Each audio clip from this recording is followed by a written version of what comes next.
Cherpu പടിഞ്ഞാട്ടുമുറി government junior basic സ്കൂളിൽ water kiosk സ്ഥാപിച്ചു. CC Mukundan MLA അനുവദിച്ച 5 ലക്ഷം രൂപയുടെ പ്രത്യേക വികസന ഫണ്ടാണ് പദ്ധതിക്കായി ചിലവഴിച്ചത്. CC Mukundan MLA water kiosk ഉദ്ഘാടനം ചെയ്തു.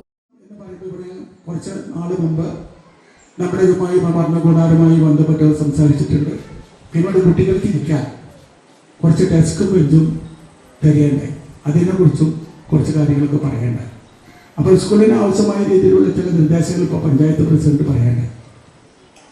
എൻ്റെ മനസ്സിലുള്ളത്, നമ്മുടെ കുട്ടികൾ പഠിക്കുന്ന, ഏറ്റവും പാവപ്പെട്ട കുട്ടികൾ പഠിക്കുന്ന നമ്മുടെ സ്കൂളുകൾക്ക് ഒന്നും നോക്കാതെ തന്നെ നമുക്ക് എന്തൊക്കെ ചെയ്യാൻ കഴിയും എന്നുള്ള അനുഭവം നമ്മളെല്ലാവർക്കും കൊടുക്കുക എന്നാണ് എൻ്റെ മനസ്സിലുള്ളത്. അത് ഏറ്റവും പ്രധാനപ്പെട്ട, ഞാനൊക്കെ പഠിച്ചത് നല്ല ഡ്രസ്സിൽ ഇരുന്നിട്ടല്ല, വളരെ മോശമായ ഡ്രസ്സിരുന്ന് നല്ല ഡ്രസ്സിടാതെ ആ ഡ്രസ്സൊക്കെ ഇന്ന് വരും കാലങ്ങളിലേക്ക് സർക്കാർ ഏറ്റെടുത്തിരിക്കുന്നു.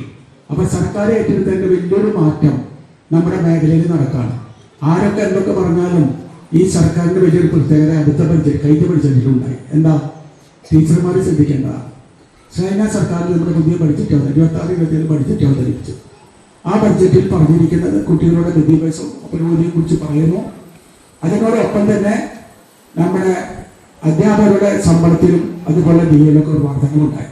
ഒരു സംഘടനയെ എഴുതി കൊടുത്തിട്ടല്ല, നമ്മുടെ സർക്കാർ അതൊക്കെ പരിശോധിച്ച് ഇവരുടെ മേഖലയുമായി ബന്ധപ്പെട്ടുകൊണ്ട് ഒരുപാട് ആനുകൂല്യങ്ങൾ കൊടുക്കുന്നതിൻ്റെ അതാണ് കഴിഞ്ഞ 26-27 ബഡ്ജറ്റ്.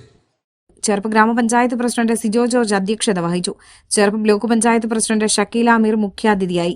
ബ്ലോക്ക് പഞ്ചായത്ത് അംഗം മിനി വിനയൻ, ഗ്രാമപഞ്ചായത്ത് ആരോഗ്യ വിദ്യാഭ്യാസ standing committee chairman M Sujith Kumar, ഗ്രാമപഞ്ചായത്ത് അംഗങ്ങളായ PH ഉമ്മർ, MH സജീർ, ബൈജു വല്ലച്ചിറക്കാരൻ, സ്കൂൾ പ്രധാനാധ്യാപിക VD Lathika, PTA president Niji Thomas, MPTA president Jaseela എന്നിവർ സംസാരിച്ചു. LSS USS പരീക്ഷകളിൽ ഉന്നത വിജയം നേടിയ വിദ്യാർത്ഥികളെ MLA ആദരിച്ചു.